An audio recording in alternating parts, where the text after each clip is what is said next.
RRB NTPC हो या फिर रेलवे ग्रुप डी हो, किसी भी एग्ज़ाम को एक बार में क्रैक करने के लिए आपको मेरे द्वारा बताए गए बस 5 चीज़ों को अपने दिमाग में रखना है। एक बार में आपका रिजल्ट होगा, ये मेरा गारंटी है, क्योंकि मैंने भी इन्हीं चीज़ों को फॉलो किया और मैंने जो भी एग्ज़ाम मैंने 5 एग्ज़ाम दिए हैं। रेलवे के ग्रुप डी के 2 एग्ज़ाम दिए थे, एनटीपीसी का एग्ज़ाम दिया, आरपीएफ का एग्ज़ाम दिया, स्टेशन मास्टर का एग्ज़ाम दिया। सभी मैंने इन्हीं 5 चीज़ों को फॉलो करके मैंने एग्ज़ाम में अपना सीट पक्का किया। तो उन सब चीज़ों पे मैं पूरा विस्तार में बात करूँगा। उससे पहले मैं सबसे पहले उन टीचरों को सलाम करना चाहूँगा जिन्होंने कि आपकी मदद की ट्विटर पे, मतलब जिसको बोलते हैं डिजिटल प्रोटेस्ट करने में आप लोगों की मदद की। और आपका यानी कि आज मैं बता नहीं सकता हूँ मैं कितना खुश हूँ कि आप लोग जो भी स्ट्रगल कर रहे थे, एग्ज़ाम की डेट नहीं आ रही थी, इन आप ही लोगों के मेहनत के बदौलत आज सरकार को आपके सामने झुकना पड़ा और आरआरबी एनटीपीसी जो भी रेलवे का एग्ज़ाम आने वाला है उसका डेट डिक्लेयर, मतलब कथित तौर पे डिक्लेयर कर चुका है। कथित तौर कहने का मतलब यही है कि अभी कहा गया है, मतलब ऑफिशियल नोटिफिकेशन कुछ नहीं आया। तो आप लोग से मेरा यही हाथ जोड़ के निवेदन है, अगर आप लोग अपने करियर के प्रति इतना सजग हैं, इतना चीज़ करके आप यहाँ तक पहुँचे हैं, तो थोड़ा दिन और मेहनत कीजिए और ट्रेंड कीजिए। एक जो होता है एग्ज़ाम का कैलेंडर, कब CBT 1 होगा, कब CBT 2 होगा, कब मेडिकल होगा, कब ज्वाइनिंग होगा, इन सारे चीज़ों का एक आप ऑफिशियल नोटिफिकेशन लीजिए पहले, रेलवे बोर्ड से हो या SSC से हो, तभी जाके आप लोग पीछे हटिएगा। और आपके पास जैसे कि 15 दिसंबर दिया गया है, उसके अनुसार आपके पास 100 दिन बचता है। तो कोशिश कीजिए कि स्टार्टिंग के इन 5 दिनों में ही आप इन सारे प्रक्रिया करके फिर अपने तैयारी में लग जाए। तो नमस्कार दोस्तों, हमारे YouTube चैनल फटाफट मैथ में आप लोगों का स्वागत है। मेरा नाम हरिनंदन मंडल है। मैं पूरा बना रहिए, मैं आपको 5 स्ट्रेटजी जिसके बारे में बात किया हूँ उस सारी चीज़ों को बताऊँगा। तो वीडियो स्टार्ट करते हैं।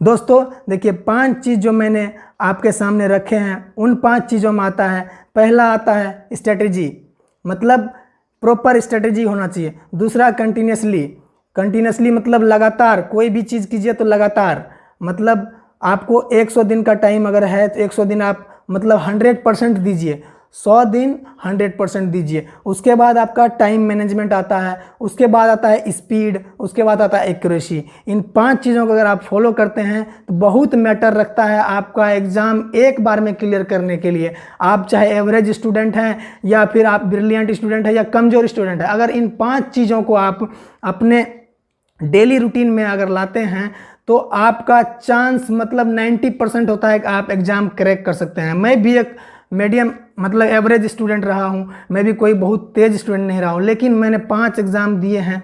RRC दिल्ली का 2012 में दिए, फिर RRC चेन्नई 2013 में दिए, 2014 में दिए।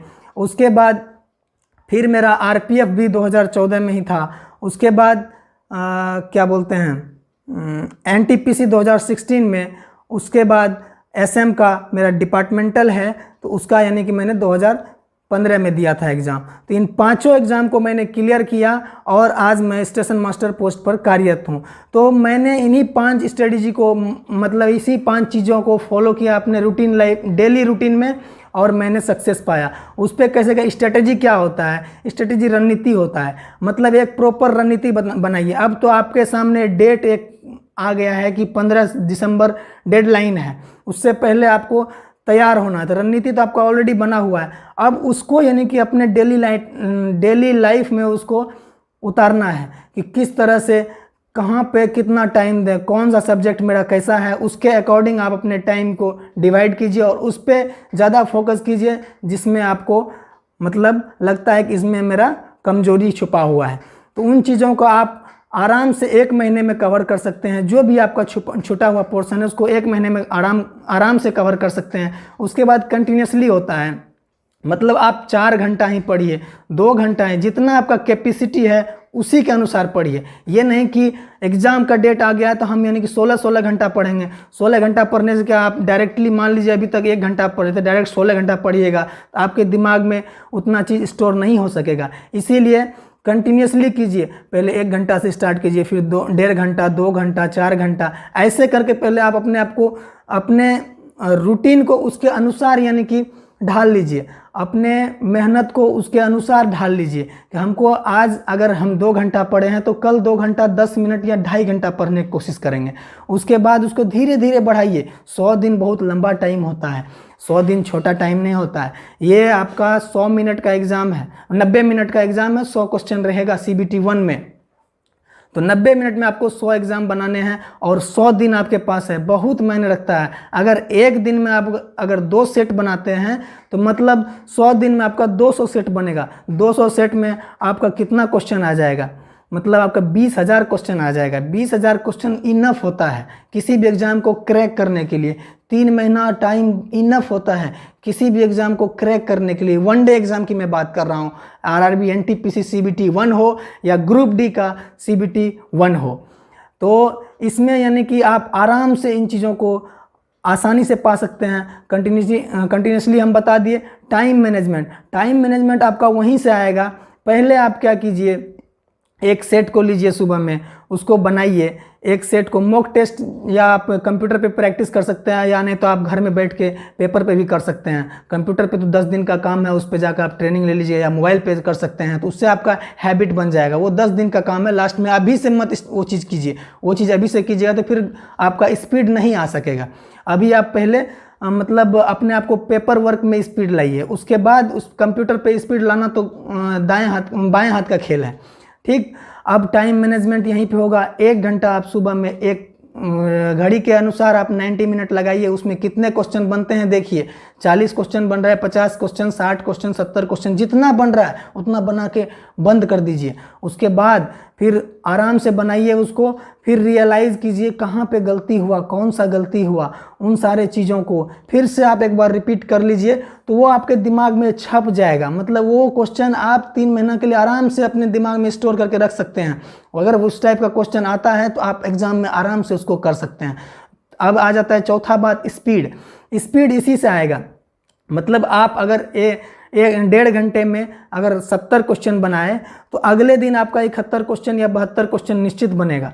उस तरह से अगर आप सुबह शाम कीजिएगा, 1 घंटा सुबह 1 घंटा शाम में, ज़्यादा पढ़ने के लिए नहीं बोल रहा हूँ, 1 सेट सुबह बनाइए, 1 सेट शाम बनाइए। बीच में जो टाइम बनता है उसमें आपका जो कमज़ोर सब्जेक्ट है उस पर फोकस कीजिए। देखिए कैसे यानी कि आप में निखार आएगा, मतलब आपके स्टडी में निखार आ जाएगा। आप अपने आप में कॉन्फिडेंट महसूस कीजिएगा कि हम अब कुछ जान रहे हैं।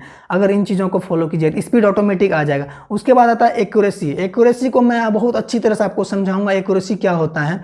एक्यूरेसी एक्चुअली होता है, मतलब मान लीजिए कि आप भी एग्जाम में बैठे, हम भी एग्जाम में बैठे, ठीक है। मान लीजिए आपने बनाए 90, मैंने बनाए 95, आपका भी 5 गलत हुआ, मेरा 10 गलत हो गया, तो किसका सिलेक्शन होगा? आपका अगर 90 में 5 गलत हुआ है तो आपका 85 आया, उधर 5 का मतलब 2 नंबर घटा दीजिए तो 83 मार्क्स आपको आया, ठीक है। और हमारा अगर 95 हम बनाए हैं, 10 मेरा गलती हुआ तो 85 हुआ, उधर से मेरा कितना घट गया? 3 घट गया, मतलब मेरा 82 नंबर आएगा। इससे यानी कि फर्क पड़ेगा मेरिट में। इसीलिए जितना बनाइए, आपसे जितना ही बन रहा है उतना ही आपके लिए इनफ है। निगेटिव जितना कम बनाइएगा उतना आपके लिए बेनिफिट है। ये नहीं कि हम 100 में 100 बनाएंगे, उसमें से मान लीजिए आपका 15 गलत हो गया तो आप सीधे माइनस में चले जाइएगा, नीचे चले जाइएगा। जो 80 बनाया है, 80 में 80 उसका सही है अगर, तो उसका मेरिट बनने का चांस अलग, मतलब ये मैक्सिमम होता है। इसीलिए हमारा यानी कि हम आपको 1 बाय 1 स्ट्रेटेजी बताएंगे किस तरह से आप तैयारी कीजिएगा। हम सारे किताब के नाम बताएंगे, कौन कौन बुक्स आपके लिए अभी के टाइम में, क्योंकि आपके पास टाइम बहुत लिमिटेड है, इस लिमिटेड टाइम में कौन सा किताब पढ़ें जो कि आपके लिए मैक्सिमम आउटपुट दे। मिनिमम इनपुट मैक्सिमम आउटपुट, मतलब कम पढ़ के ज़्यादा जानना। ये चीज़ इस समय इन चीज़ों की बहुत आवश्यकता है। तो मैं आशा करता हूँ आप लोग इन 5 चीज़ों को आज से ही अपने डेली रूटीन में लाइएगा, और मैं भगवान से आशा करता हूं कि आप लोग का सिलेक्शन एकदम 100% हो। जो भी हमारे वीडियो को देख रहे हैं, जो भी हमारे वीडियो से इंस्पायर हुए, तो वीडियो चैनल को सब्सक्राइब जरूर कर लीजिए। क्या है कि हमारे ग्रुप में, मतलब कि हम जहाँ जॉब करते हैं, यहाँ बहुत सारे लड़के हैं जो पहली बार में यानी कि एग्ज़ाम क्लियर करके आए हुए हैं। तो उन सारे लड़कों से मैं बात करके उनका क्या स्ट्रेटेजी रहा है, सबका पढ़ने का अलग अलग तरीका होता है। मेरा पढ़ने का अलग तरीका था, आपका पढ़ने का अलग तरीका है, अब उनका पढ़ने का अलग तरीका है। अगर थोड़ा थोड़ा सीखिएगा, 10% भी अगर 10 लड़का से सीख लीजिएगा तो आपके अंदर वो एबिलिटी आ जाएगा कि आप किसी भी एग्ज़ाम में बैठ के RRB NTPC हो या ये ग्रुप डी का हो, आप आसानी से उसको क्लियर कर सकते हैं। इसीलिए वीडियो देखने के बाद आप चैनल को सब्सक्राइब जरूर कर लीजिए, आपके लिए बहुत बेनिफिशियल होगा।